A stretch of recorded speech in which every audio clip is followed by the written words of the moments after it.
Ayatul kursi is very powerful. Do you read it every day, every morning, every evening?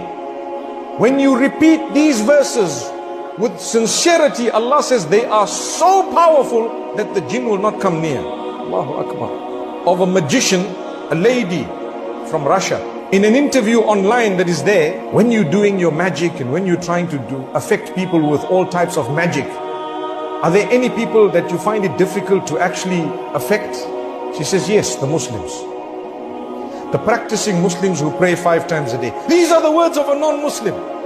Why? She explains that when they pray, there is a strength and there is like a dome around them. You just can't get through. Allahu Akbar, Allahu Akbar. Wallahi, these are non-Muslims telling you.